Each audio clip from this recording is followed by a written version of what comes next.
সব রাস্তায় তো ড্রেন নাই, যেগুলোতে ড্রেন আছে সেই ড্রেনগুলো পর্যন্ত পরিষ্কার করা হয় না।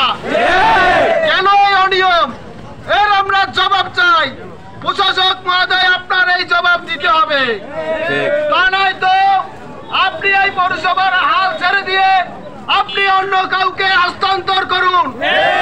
পৌরসভায় তো এখন টাকার সমস্যা থাকার কথা না।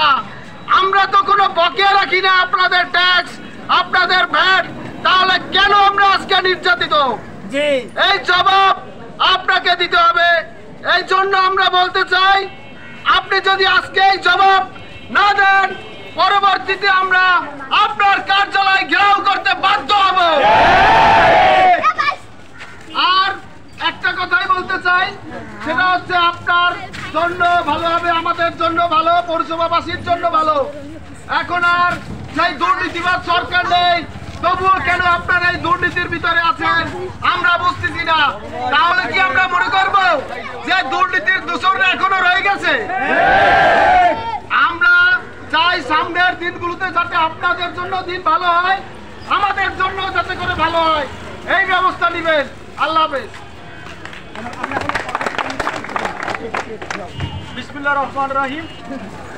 আমরা দীর্ঘদিন পানির সমস্যার কারণে আনুমানিক গত মাসের 22 তারিখ আমরা ডিসি কোর্টে ঊর্ধ্বতন কর্তৃপক্ষের কাছে গিয়েছিলাম।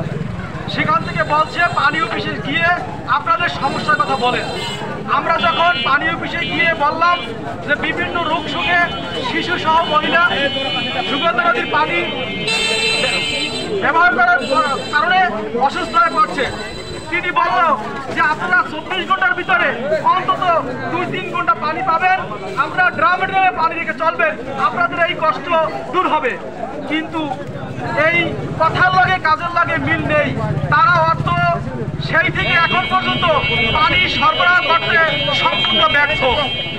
আমাদের কোনো দোষ নেই, আমরা 9 নম্বর ওয়ার্ডবাসী, আমরা সবসময় পানি বিল দিয়ে আসছি, কিন্তু আমাদের এই দুর্ভোগ কেন? আপনারা যদি পানি দিতে ব্যর্থ হন তাহলে এই পথ থেকে সরে দাঁড়ান, অন্য লোক এসে আমাদের পাশে দাঁড়িয়ে আমাদের সমস্যা সমাধান করবে। ধন্যবাদ সকলকে। ভাইরা আমার, এখন আমরা ডিসি অফিসে ডিসির উদ্দেশ্যে আমরা রওনা হব। তার আগে একটি কথা বলতে চাই, ভাইরা আমার, এই পাম কিনতে বারবার বলে পাম নষ্ট, পাম কিনতে যদি দুর্নীতি হয়, আমাদের জাপানি টাকা নিয়ে চায়না পাম লাগানো হয়, আবার যদি 3 মাসের মধ্যে নষ্ট হয়, আমরা কিন্তু এই জন্য দুর্নীতি দুদকের কাছে যাব। পরবর্তী কর্মসূচি আমরা আপনাদেরকে জানিয়ে দেবো। এখন আমরা ডিসি অফিসে রওনা হব।